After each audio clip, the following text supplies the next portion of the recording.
Bismillahirrahmanirrahim. Assalamualaikum warahmatullahi wabarakatuh. Alhamdulillahirrabbilalamin. Allahumma salli ala Sayyidina Muhammad wa ala ali Sayyidina Muhammad. Baiklah, Bapak dan Ibu mahasiswa apoteker, kita akan berbicara mengenai pemberian obat atau administration of drug.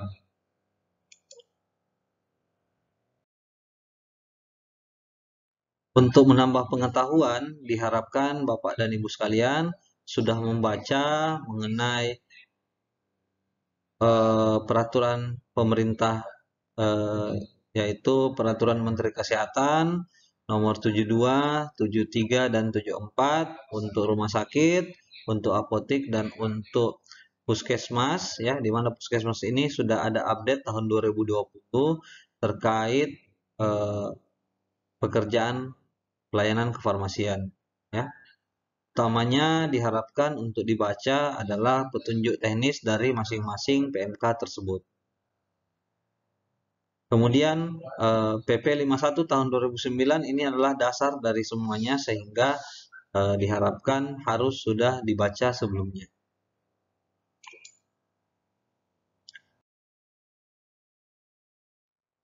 Dalam drug management cycle, penggunaan obat itu termasuk dalam salah satu dari proses drug management cycle atau siklus manajerial obat, di mana obat yang diberikan harus bersifat rasional, ya. Kemudian harus dilakukan monitoring terkait obat yang digunakan.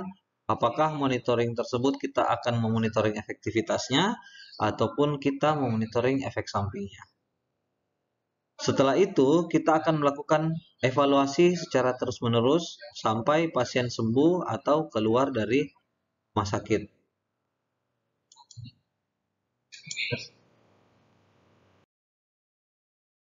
Nah, kemudian, untuk mendapatkan obat, maka ada alur tertentu yang dibuat agar mengurangi kesalahan-kesalahan dan meningkatkan kualitas dari pelayanan kesehatan yang diberikan.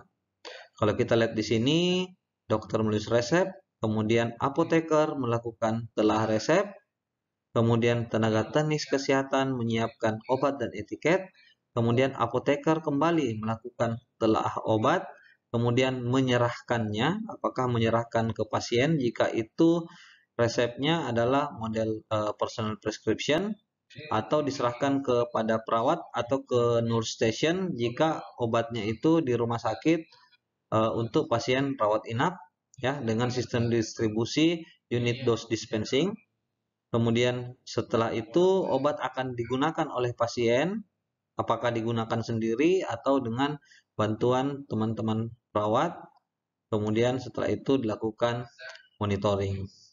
Nah, yang harus kita perhatikan di sini adalah dalam step ini ada pekerjaan yang harus dilakukan oleh apoteker dan tidak bisa kita delegasikan kepada tenaga yang lain.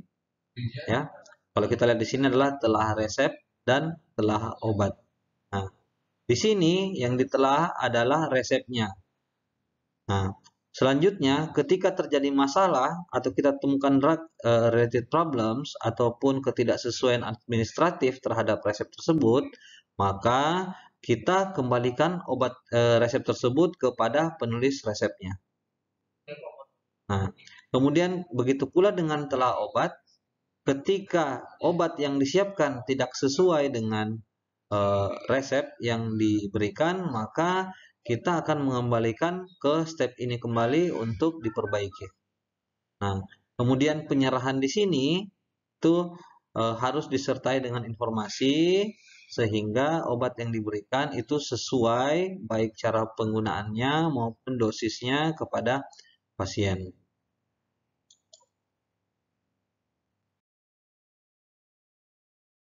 Nah, beberapa hal yang harus diperhatikan dalam penggunaan obat, ya. Pertama yaitu verifikasinya, ya, ada beberapa hal yang harus diverifikasi, yaitu identitas pasien, dan nama obat, dosis, rute atau jalur pemberian, dan waktu pemberian. Sedangkan pada saat penggunaan ya yang harus kita perhatikan adalah obat-obat yang diberikan di rumah sakit ya.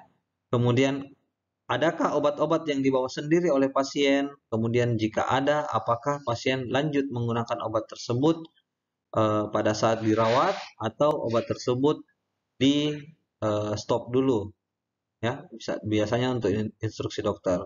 Jika obat stop digunakan, maka obat tersebut itu harus disimpan di tempat tersendiri sehingga pasien tidak menggunakannya. Kemudian jika obat tersebut diminum atau digunakan pada saat di rumah sakit, maka obat-obat yang dibawa sendiri ini harus tetap tercatat di rekam medik pasien untuk menghindari adanya duplikasi atau pemberian obat yang double atau kontraindikasi ataupun interaksi obat yang terjadi dengan obat-obat yang digunakan di rumah sakit. Kemudian hal yang lain yang harus diperhatikan terkait keamanan adalah double check ya, double check. Jadi pengecekannya itu adalah 2 kali dilakukan oleh orang yang berbeda sehingga potensi error itu sudah sangat minimal.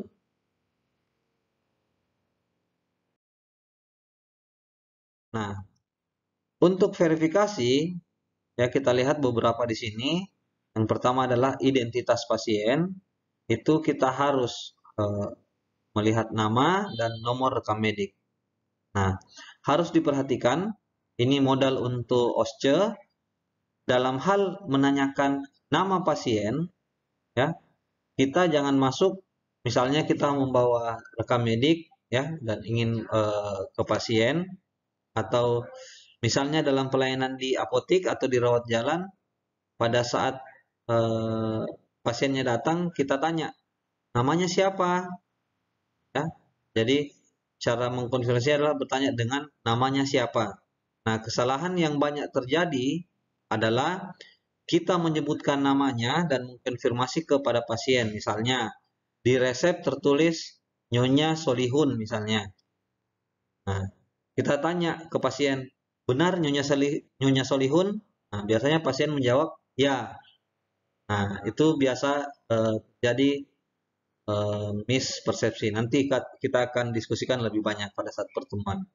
Kemudian untuk menghindari terjadinya pasien yang tertukar, ya, pasien yang tertukar kita mengecek juga nomor rekam mediknya jika itu di rumah sakit. Kalau di apotek kita melihat nomor resepnya, ya. Jadi bisa jadi ada nama yang sama, tetapi insya Allah nomor rekam medik atau nomor resep pasti akan berbeda antara satu pasien dengan pasien yang lain. Nah, kemudian nama obat, ya, nama obat. Nah, hal ini nama obat yang berbeda bisa jadi saat aktifnya sama sehingga potensi duplikasi sangat besar. Ya, maka untuk calon apoteker, ya, untuk apoteker-apoteker itu harus bisa membedakan jenis-jenis nama obat berdasarkan pengelompokannya.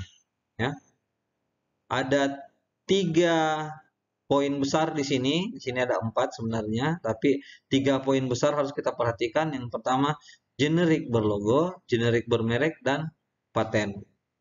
Nah, kita lihat yang pertama adalah generik, ya, ada 2 generik sini, generik berlogo dan generik bermerek. Ya. Kita pakai satu contoh yang sangat familiar mungkin, ya. Kita tidak apa-apa sebutkan merek di sini. Yang pertama misalnya asam mefenamat, ya, asam mefenamat dengan konstan. Oke. Kita pakai 3. Yang pertama asam mefenamat, kedua konstan, ketiga mefinal, ya. Asam mefenamat merupakan zat aktif, ya, zat aktif, sehingga ketika ada obat, ya, ada obat dan mereknya atau di labelnya atau di sampulnya atau di bungkusnya tertulis asam mefenamat, ya, dan tidak ada embel-embel lain, maka obat tersebut termasuk generik berlogo dan biasanya ini ada logo obat generiknya. Kemudian kalau generik bermerek, contohnya adalah Mefinal. Kenapa? Karena mereknya adalah Mefinal atau nama obatnya adalah Mefinal, tetapi isinya sebenarnya adalah asam mefenamat. Biasanya obat generik bermerek ini namanya ditentukan dari pabriknya sendiri. Ya. Kemudian kita ke obat paten. Obat paten kalau asam mefenamat patennya adalah Ponstan, ya, Ponstan. Tetapi paten adalah obat yang hanya pabrik tersebut yang memproduksi dan bisa mengedarkan obat tersebut. Misalnya asam mefenamat dulu patennya dipegang oleh Pfizer, ya. Mohon maaf ini kalau ada kesalahan, ya. Dipegang oleh Pfizer sehingga dalam kurun waktu tertentu maka tidak boleh ada asam mefenamat lain selain Ponstan yang diedarkan. Nanti setelah masa patennya habis, ya, setelah masa patennya habis, maka pabrik-pabrik lain bisa memproduksi asam mefenamat dengan apakah itu generik berlogo atau generik bermerek, ya, dengan merek yang mereka punya. Nah, apa yang terjadi dengan Ponstan tersebut? Ponstan tersebut berubah statusnya menjadi originator, ya, atau obat origin. Ya. Nah, itu harus diperhatikan.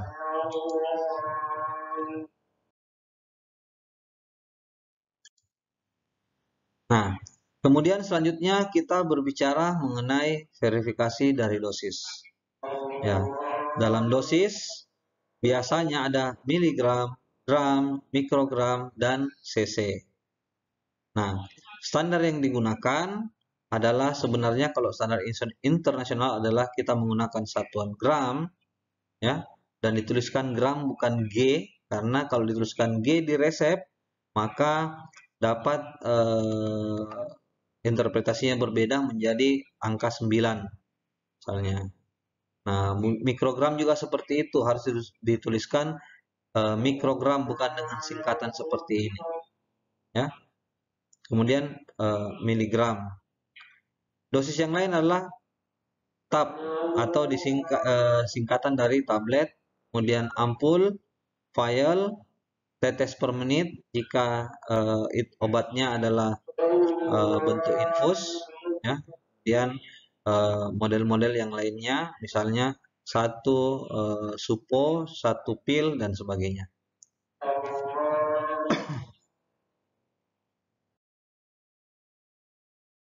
Nah,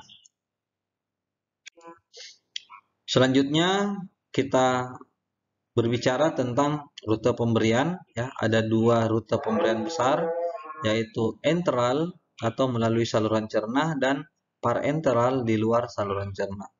Untuk enteral ada oral dan melalui rektal. Kemudian parenteral bisa intravena, intramuskular, subkutan, inhalasi, dan lain-lain. Kemudian kita lihat lagi di sini. Intravena bisa jadi vena perifer, ya. Vena perifer itu adalah di bagian pinggir dari tubuh, misalnya di vena perifer di lengan, di tangan, dan sebagainya. Kemudian vena sentral atau biasa disingkat CVC, ya, pemberian melalui langsung vena sentral, ya. Ya, ini biasanya untuk obat-obat yang memiliki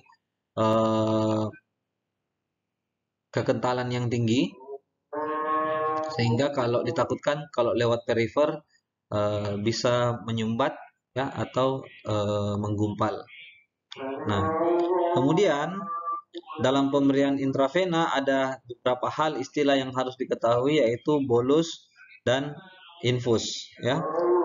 Bolus artinya pemberiannya satu kali sekaligus.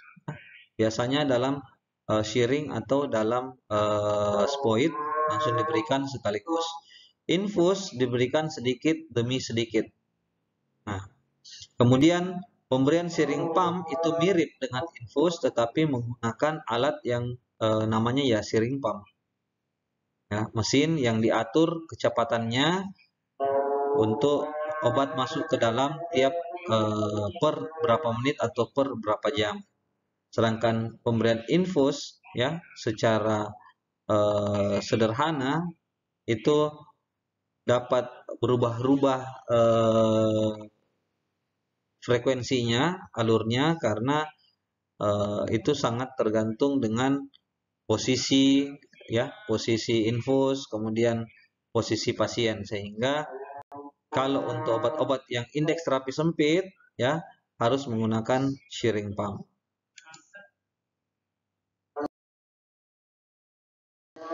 Kemudian waktu pemberian. Waktu pemberian itu di rumah sakit itu harus dalam satuan per jam untuk mendapatkan efek farmakokinetik yang lebih baik. Kemudian harap diperhatikan waktu pemberian obat-obat khusus seperti obat-obat diuretik ya. Obat diuretik kapan harus diberikan itu kalian harus pahami dan mengapa harus diberikan pada waktu tersebut. Kemudian maaf salah ketik di sini adalah omeprazol, kemudian simvastatin, telmisartan dan lain-lain. Nah, ini adalah beberapa variasi jadwal pemberian obat ya. Kalau di sini per hari ya, pemberian per hari, maka pemberiannya bisa pada saat jam 0, jam 6 pagi, 7 pagi dan seterusnya. Nah, yang paling banyak adalah terdedie ya, tiap 3 kali sehari. Bisa jam ke 0 ya, jam 0 AM, kemudian 8 AM dan 4 PM maupun seterusnya. Nah, pada pemberian obat kita harus memperhatikan bahwa setiap pasien itu harus terdokumentasi dengan baik. Nah, karena kalian sedang berada di blok 2 ya, blok manajerial, itu dapat dilatih itu dalam penulisan atau pengisian dokumen. Nah, harap setiap dokumen yang ada di sini diperhatikan yang mana harus diisi dan di mana letak mengisinya. Misalnya nama kita isi di sini, kemudian di sini ada L atau P, itu laki-laki dan perempuan, ya. Dilihat dulu, ini caranya dilingkari atau dicoret. Misalnya namanya baso, ya. Nama di sini tertulis baso. Kemudian baso, misalnya jenis kelamin baso adalah laki-laki. Nah, ada dua pilihan. Apakah di sini kita mau melingkari yang L atau mencoret yang P? Nah, hal tersebut dalam form yang baik itu harus jelas cara pengisiannya. Nah, kalau kita lihat di sini tidak ada, sebenarnya dokumen ini masih panjang ke bawah tapi saya potong ya. Jadi kalau dicoret ya dicoret P-nya, kemudian kalau dilingkari ya L-nya dilingkari. Kemudian nomor rekam medik, kemudian tanggal lahir, dituliskan tanggal lahirnya, kemudian ruangan ditulis tanggal masuk kapan, ya, apa diagnosisnya, jenis pasiennya apa, apakah umum, BPJS atau mitra, ya, harus selalu diisi. Dokternya ada dokter siapa saja yang menangani, apakah ada alergi obat, ya, dan kemudian ini bulannya bulan keberapa, tahun berapa. Nah, pada saat pemberian obat, ya, sini kita lihat ada contohnya, ada dua yang lengkap ya, nomor 1 ini dengan obat yang kedua. Nah, nama obatnya dituliskan di sini, dosisnya tulis di sini, rutenya melalui apa, kemudian waktu mulainya kapan disertai dengan paraf dokter. Nah, ini adalah tanggal atau tanggal pemberian dengan hari ke berapa. Ya, dituliskan hari ke-1, hari kedua kah, hari ketiga dan seterusnya. Ini pemberian ke-1, pemberian kedua, 3, 4 dan 5. Misalnya kalau di rumah sakit paling banyak adalah 5 kali sehari. Nah, setiap pemberian maka apoteker akan melakukan paraf di sini jika apoteker sudah verifikasi bahwa obat tersebut sudah diberikan kepada pasien. Kemudian di sini ada 2 paraf perawat, yang pertama paraf perawat 1 dan paraf perawat 2 jika obat tersebut harus di double check, ya. Untuk kalian mohon dibaca lagi obat-obat yang harus dilakukan double check ya. Kemudian nama atau para pasien ataupun keluarganya. Jika pasien masih sadar dan bertanda tangan, maka diharapkan pasien mengisi paraf di sini sebagai bentuk bahwa mereka benar mendapatkan obat tersebut.